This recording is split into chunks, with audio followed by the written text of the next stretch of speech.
Mesdames et messieurs, bonsoir. 15 h au Caire, l'heure de notre journal en langue française. Et tout de suite, les principaux titres.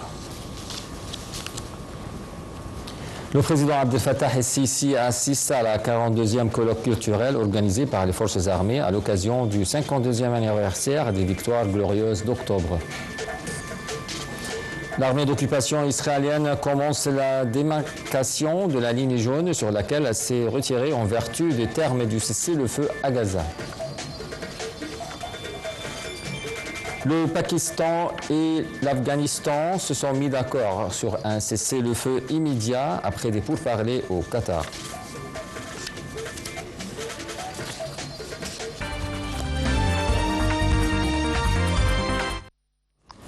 À la une des actualités, le président Abdel Fattah el-Sisi, commandant suprême des forces armées, a assisté au 42e colloque d'armée culturelle organisé à l'occasion du 52e anniversaire des victoires glorieuses d'octobre au centre d'El Manara.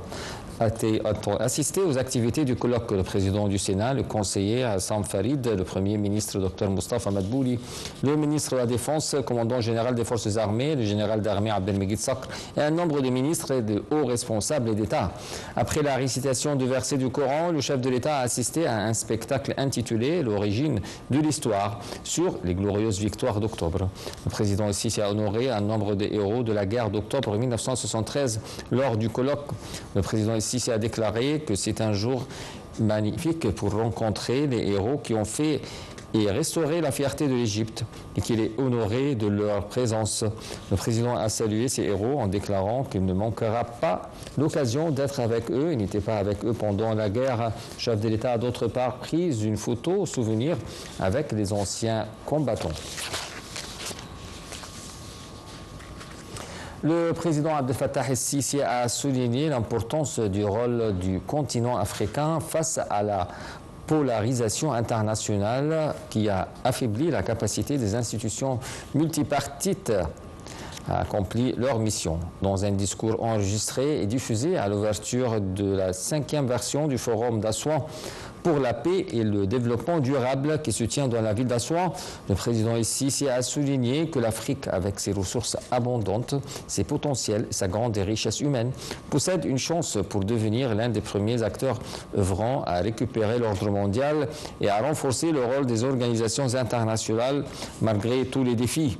Le président el-Sisi a d'autre part indiqué que le forum se tient cette année à un moment critique marqué par l'incapacité et l'échec de la communauté internationale à faire face aux géantes crises humanitaires. Le président a d'autre part souligné l'importance de la reconstruction et du développement post-conflit, une tâche que l'Égypte pilote et met en œuvre dans la politique de reconstruction actualisée de l'Union africaine. Le président el-Sisi a d'autre part précisé que l'Afrique est à la tête de ceux affectés par la conjoncture internationale actuelle qui fait attiser la violence et multiplier les défis de développement. Les travaux de la 5e version du Forum d'Assouan pour la paix et le développement durable ont débuté aujourd'hui dans la ville d'Assouan. Dans son allocution, le chef de la diplomatie, Badr Abdelati, a affirmé que le Forum est devenu une plateforme africaine pour échanger les visions et discuter des solutions purement africaines face aux défis que confronte le continent. Participant au forum, un nombre de ministres, des preneurs de décision, des représentants des organisations régionales et internationales et des institutions financières, ainsi que des représentants du secteur privé et de la société civile. Le forum est organisé du 19 au 20 octobre par le Centre international du Caire pour la résolution des conflits, le maintien et la consolidation de la paix. Le forum doit discuter des moyens de consolider la paix, la sécurité et le développement, ainsi que les moyens de restaurer la stabilité et réaliser le développement global dans le continent africain.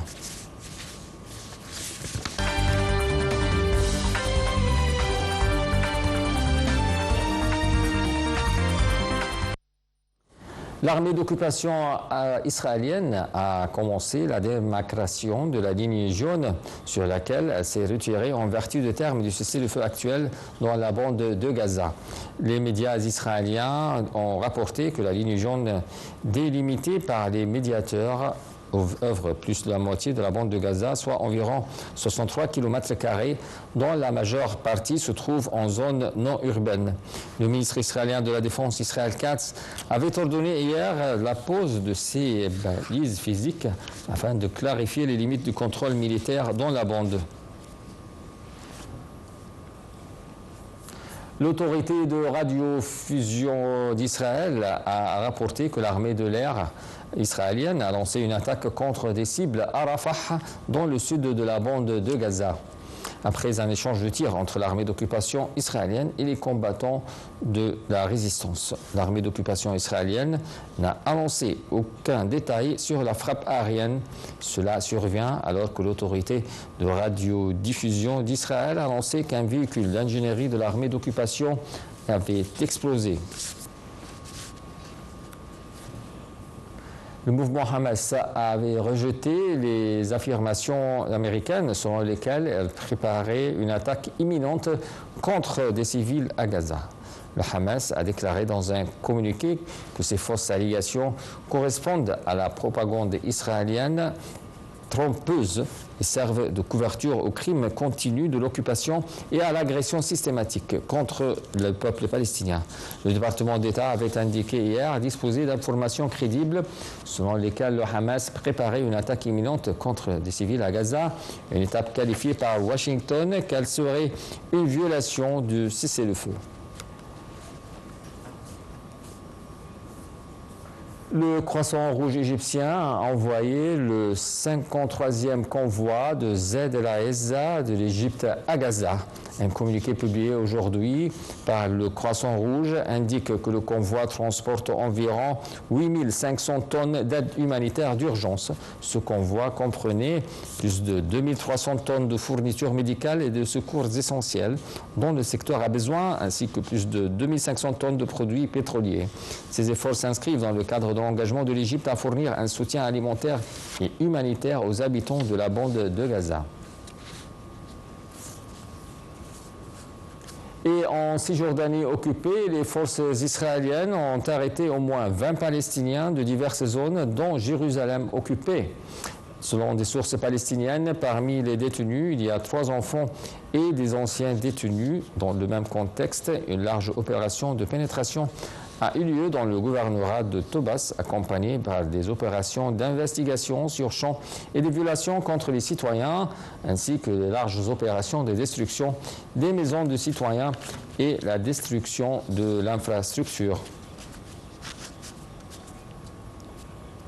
Le Pakistan et l'Afghanistan se sont mis d'accord aujourd'hui pour un cessez-le-feu immédiat après des pourparlers au Qatar pour tenter de ramener durablement le calme à leurs frontières après une confrontation ayant fait des dizaines de morts. Plus de détails dans ce commentaire. Négociations entamées samedi à Doha, le Pakistan et l'Afghanistan se sont mis d'accord sur un cessez-le-feu immédiat et l'instauration de mécanismes pour consolider une paix durable et la stabilité. C'est ce qu'a annoncé dans un communiqué publié sur X le ministère qatari des Affaires étrangères. Les modalités de cet accord et de ces mécanismes n'ont pas été dévoilées, mais des réunions de suivi auront lieu dans les prochains jours pour s'assurer de sa mise en œuvre, selon Doha, qui a salué une étape importante. Le porte-parole du gouvernement taliban a indiqué qu'il a été décidé qu'aucun des deux pays ne mènerait d'actes hostiles à l'égard de l'autre, ni ne soutiendrait des groupes menant des attaques contre le gouvernement du Pakistan et s'abstiendrait de cibler les forces de sécurité des civils en publiant sur X une photo des 2 ministres de la Défense signant un document et se serrant la main. Le ministre pakistanais de la Défense a annoncé une nouvelle réunion à Istanbul le 25 octobre. Kaboul avait accusé vendredi son voisin d'avoir rompu la trêve après des frappes ayant tué au moins 10 civils, dont 2 enfants et 3 joueurs de cricket dans la province de Paktika. Des sources de sécurité pakistanaises ont affirmé des frappes aériennes de précision sur le sol afghan visant une organisation armée. Le gouvernement taliban avait assuré se réserver le droit de répondre, mais avait demandé à ses forces de s'abstenir de toute nouvelle action par respect pour l'équipe de négociateurs.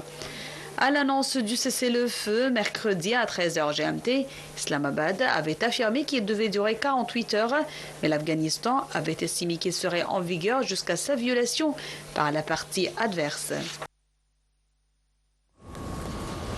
Le Parti libéral-démocrate PLD au pouvoir au Japon, le Parti de l'innovation, devrait former une coalition demain de la voie à ce que Sanae Takesha devienne la première femme à gouverner le pays. Selon les médias locaux, la présidente du PLD, Sanae Takesha, et son homologue du Parti de l'innovation du Japon, Hirofumi Yoshimura, devraient signer un accord de coalition demain. Sanae Takesha a semblé en bonne voie pour remplacer le Premier ministre sortant Shigeru Ishiba lorsqu'elle a pris la tête du PLD le 4 octobre. Le PLD a multiplié les discussions en vue de former une nouvelle alliance, ce qui a relancé ses chances lors du vote parlementaire prévu mardi.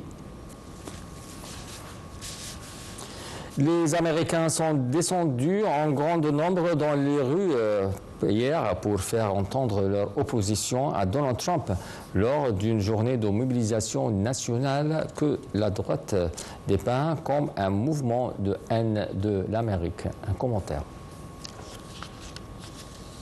De New York à San Francisco, en passant par Chicago, la Nouvelle-Orléans ou encore des petites villes du centre des États-Unis, environ 7 millions de personnes ont pris part samedi à plus de 2700 rassemblements pour faire entendre leur opposition à Donald Trump lors d'une journée de mobilisation nationale que la droite dépeint comme un mouvement de haine de l'Amérique. Cette coalition d'associations raillées sous le slogan « No Kings, pas de roi » avait déjà tenu mi-juin une mobilisation très suivie le jour de l'anniversaire de Donald Trump, avec, selon elle, environ 5 millions de manifestants, un chiffre impossible à vérifier, les autorités américaines ne fournissant pas d'estimation à l'échelle nationale. Il s'agissait néanmoins du plus grand mouvement de contestation observé dans le pays depuis le retour au pouvoir du républicain.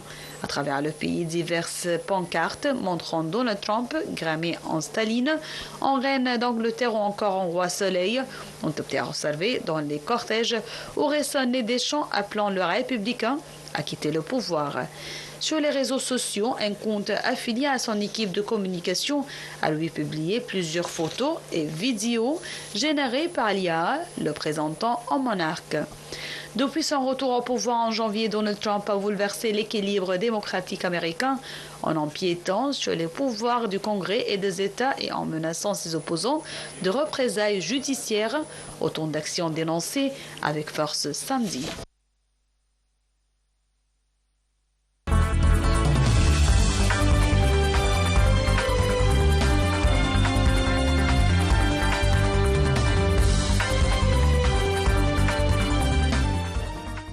Clôturons notre journal par cette nouvelle sportive où l'Ahli a dominé les Aigles Noirs de Burundi 1-0. Ceci lors du match aller de leur confrontation de tour préliminaire au stade Iwan de Bujumbura. Cette rencontre a marqué la première sortie officielle du nouvel entraîneur danois Jes Sorup à la tête du club égyptien.